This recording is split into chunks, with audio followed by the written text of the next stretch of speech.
This is the story of a man named Stanley. Stanley worked for a company in a big building where he was employee number 427. Employee number 427's job was simple. He sat at his desk in room 427 and he pushed buttons on a keyboard. Orders came to him through a monitor at his desk, telling him what buttons to push, how long to push them, and in what order. This is what employee 427 did every day of every month of every year. And although others might have considered it soul-rending, Stanley relished every moment that the orders came in, as though he had been made exactly for this job. And Stanley was happy. And then one day, something very peculiar happened. Something that would forever change Stanley. Something he would never quite forget. He had been at his desk for nearly an hour when he realized that not one single order had arrived on the monitor for him to follow. No one had showed up to give him instructions, call a meeting, or even say hi. Never in all his years at the company had this happened, this complete isolation. Something was very clearly wrong. Shocked, frozen solid, Stanley found himself unable to move for the longest time. But as he came to his wits and regained his senses, he got up from his desk and stepped out of his office. All of his co-workers were gone. What could it mean? Stanley decided to go to the meeting room. Perhaps he had simply missed a memo. No matter how hard Stanley looked, he couldn't find a trace of his co-workers.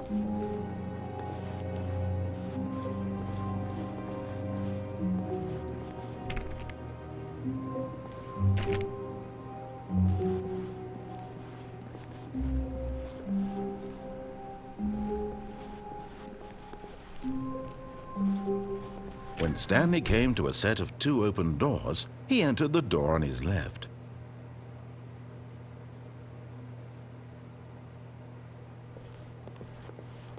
This was not the correct way to the meeting room, and Stanley knew it perfectly well.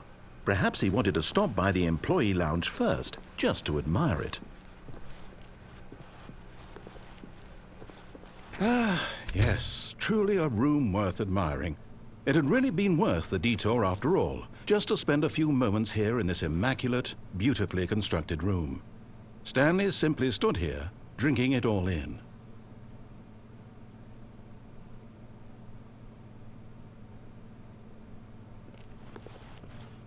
Yes, really, really worth it being here in the room. A room so utterly captivating that even though all your co-workers have mysteriously vanished, here you sit looking at these chairs and some paintings. Really worth it.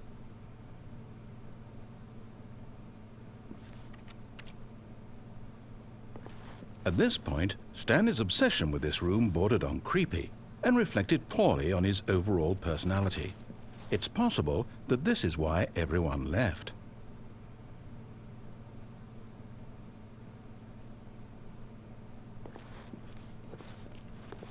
But at last, he'd had enough of the amazing room and took the first open door on his left to get back to business.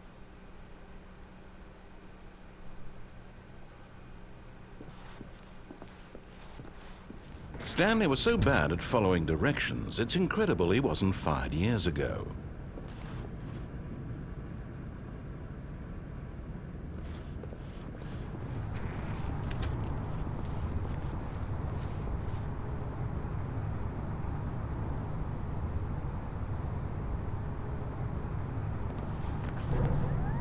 Look, Stanley, I think perhaps we've gotten off on the wrong foot here. I'm not your enemy, really, I'm not. I realize that investing your trust in someone else can be difficult, but the fact is that the story has been about nothing but you all this time. There's someone you've been neglecting, Stanley. Someone you've forgotten about. Please, stop trying to make every decision by yourself. Now, I'm not asking for me, I'm asking for her. This is it, Stanley.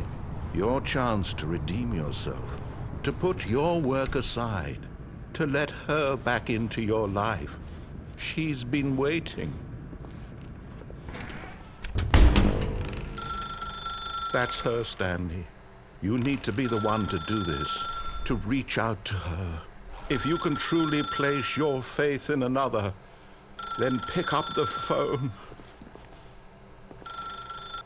As Stanley picked up the phone, a white light engulfed him, filling him not just with radiance, but with hope.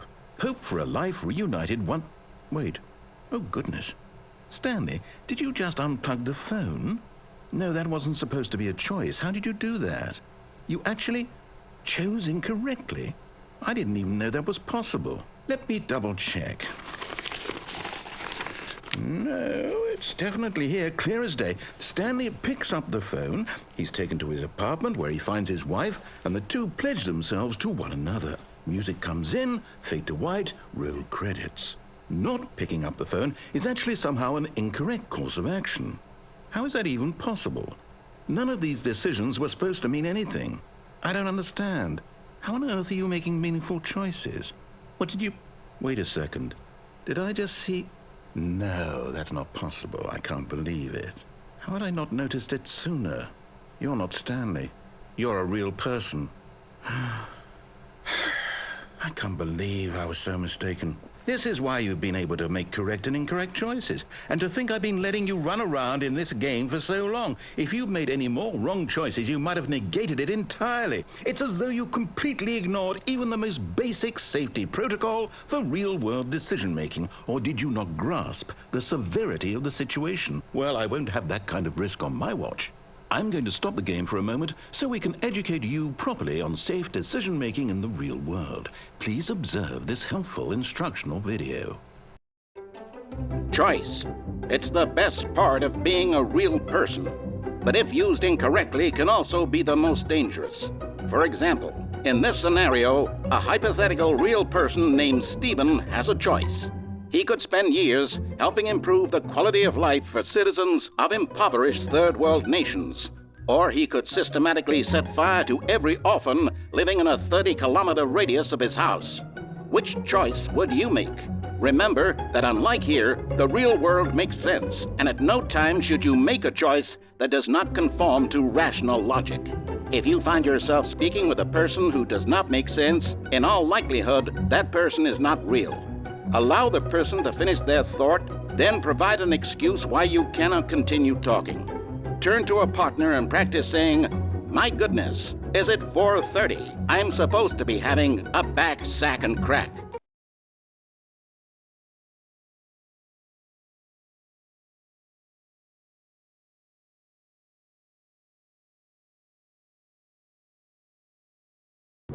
Excellent.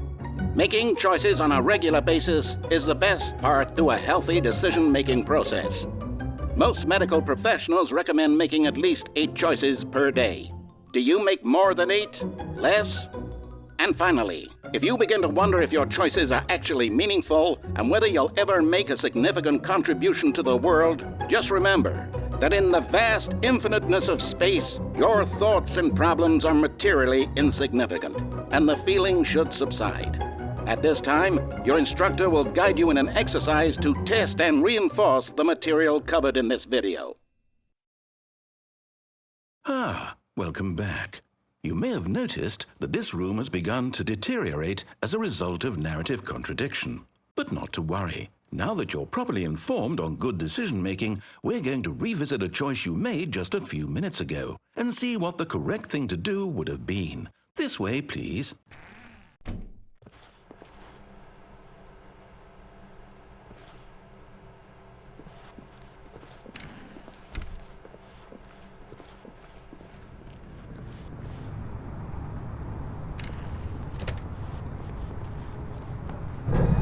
Now that we know your choices are meaningful, we can't have you jumping off the platform and dying. Imagine the main character dying senselessly halfway through the story. That story would make no sense at all.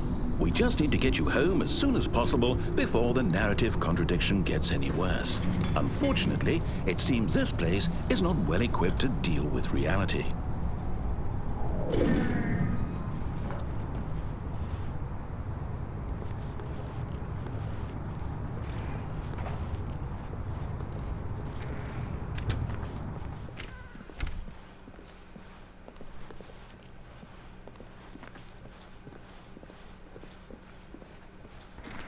almost there. You'll take the door on the left, back to the correct ending, the story will have resolution once again, and you'll be home free in the real world.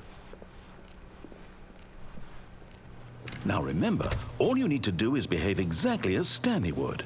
That means choosing responsibly and always putting the story first. I'm quite sure you'll be up to the task. Just follow my lead and you'll be fine. All right.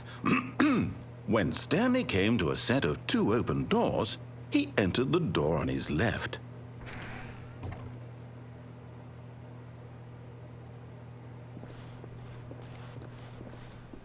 No! Why did you do that? Quickly, hurry back in the other direction. Perhaps we're not too late.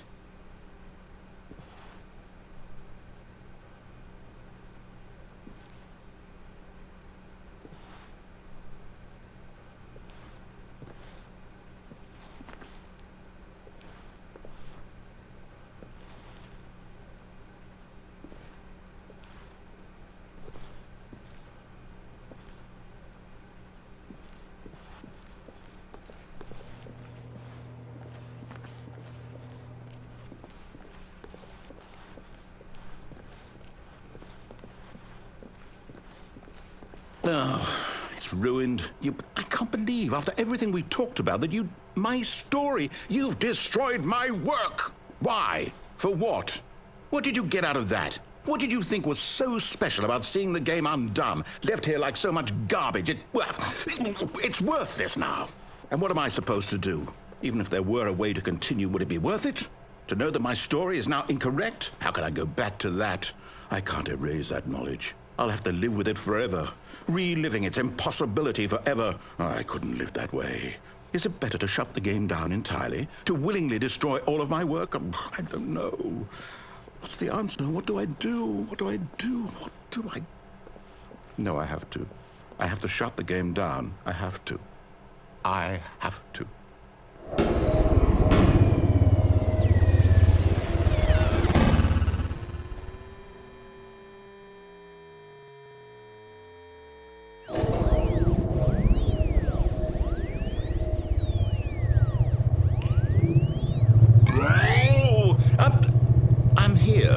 I'm still here in this pile of rubbish, with you who thought you were so clever. Now look where we are. My entire game is destroyed. It was the only thing in the world that was mine, and you've run it into the ground. What, did you think that would be funny? You just had to see? Didn't I impress upon you how important it was to be like Stanley? He actually knows how to do what I tell him to. He understands that if I say to do something, there's a damn good reason for it. That thought hadn't even occurred to you, had it? That there's a world outside of you? You're a child.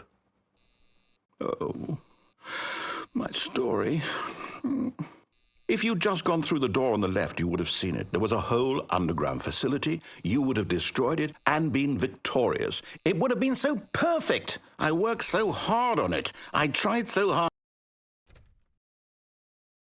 Behave exactly as Stanley would. That means choosing responsibly and always putting the story first. I'm quite sure you'll be up to the task. Just follow my lead and you'll be fine. All right. When Stanley came to a set of 2 open doors, he entered the door on his left.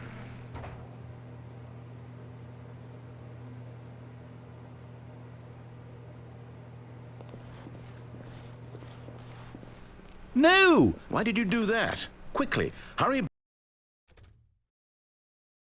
Behave exactly as Stanley would. That means choosing responsibly and always putting the story first. I'm quite sure you'll be up to the task. Just follow my lead and you'll be fine. All right. When Stanley came to a set of 2 open doors, he entered the door on his left.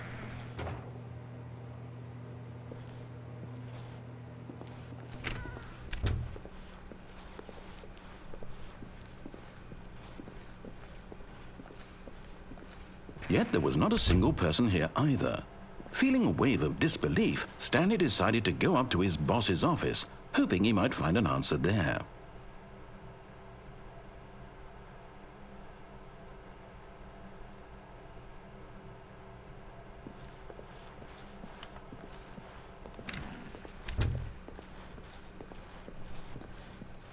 Come Coming to a staircase, Stanley walked upstairs to his boss's office.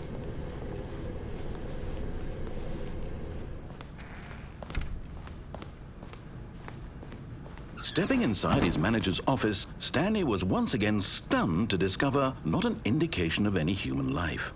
Shocked, unraveled, Stanley wondered in disbelief who orchestrated this, until he saw the door with a voice receiver next to it. Surely behind this door lay all the answers to his questions. And beyond all probability, he knew the passcode. He had seen it on his boss's computer just last week. Night Shark 115. Was this the code to open the door? Would it still work? There was only one way to find out. Stanley had been trained never to speak up, but now he would draw from within himself the courage to face the unknown. He drew a sharp breath and then spoke the code.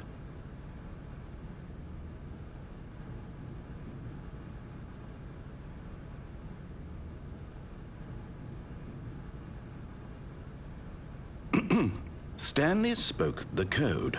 Night Shark 115. He spoke it into the receiver, right there on the wall.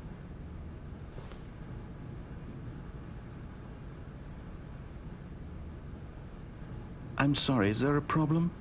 You didn't mishear me, did you? Please speak the code into the receiver. Otherwise, we can't get on with the story. This is a crucial step.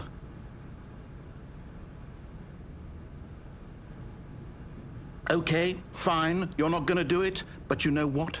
It's pretty humiliating to bring you this far, only for you to suddenly decide you have better things to do. I asked you for this one single thing, for your respect. The kind of respect Stanley shows for his choices. He knows what it means to take a story seriously. If you didn't want to see what I had to show you, then why did you come here? You had a choice, you know. You could have gone through the door on the right. You could have done whatever the hell you wanted over there. Why did you come this way? Speak. Say something to me. Explain yourself, you coward. When Stanley came to a set of two open doors, he entered the door on his left. Stanley? Hello? Is everything okay? Stanley, please. I need you to make a choice. I need you to walk through the door. Are you listening to me? Can you hear me? Is everything all right? Stanley, this is important. The story needs you. It needs you to make a decision. It cannot exist without you. Do you understand me? Whatever choice you make is just fine. They're both correct. You cannot be wrong here. We can work together. I'll accept whatever you do. I simply need you to take that step forward, please. Choose. Do something. Anything. This is more important than you can ever know. I need this. The story needs it. So, you hear me?